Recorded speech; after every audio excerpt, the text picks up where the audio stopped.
চিন্তা করুন, আপনি হাজার হাজার মানুষের সাথে একটা রিয়েলিটি শো দেখতে গেলেন, যেখানে হাজার হাজার মানুষ চোখের পলকে সম্পূর্ণ উধাও হয়ে যায় বা ভ্যানিশ হয়ে যায়। হ্যাঁ, আমি এটার কথাই বলছি। 1970-এর দশকে লাস ভেগাসের রহস্যময় একজন নামকরা জাদুকর ছিলেন, যার নাম ভিক্টর ভ্যান্স। তার শো দেখতে প্রতি রাতে হাজার হাজার মানুষ ভিড় জমাতো। তার শো এমন স্পেশালিটি ছিল, তিনি মঞ্চে দাঁড়িয়ে আস্ত ঘোড়া থেকে শুরু করে পিয়ানো এবং আস্ত গাড়ি পর্যন্ত সেকেন্ডে উধাও করে দিত বা ভ্যানিশ করে দিত। কিন্তু 1975 সালের 23 অক্টোবর এমন কিছু হয়েছিল যা মানুষের কল্পনাকে হার মানিয়ে দিয়েছিল। সেদিন থিয়েটারে প্রায় 12,000-এর বেশি দর্শক উপস্থিত ছিল।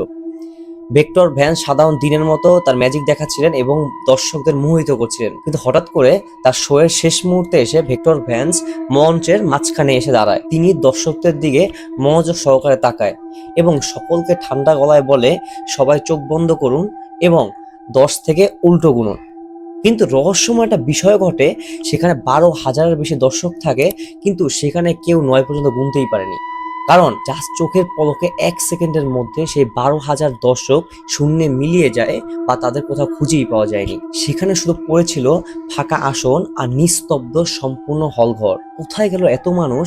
পুলিশ ও FBI যখন তদন্তে নামে, তারা আবিষ্কার করে এমন কিছু যা আপনার কল্পনাকে ছাড়িয়ে যাবে। যদি পার্ট 2 দেখতে চান, তাহলে লাইক, কমেন্ট এবং শেয়ার করে পাশে থাকুন। আর নিচে ফলো বাটন আছে, সেটা ফলো করে রাখুন।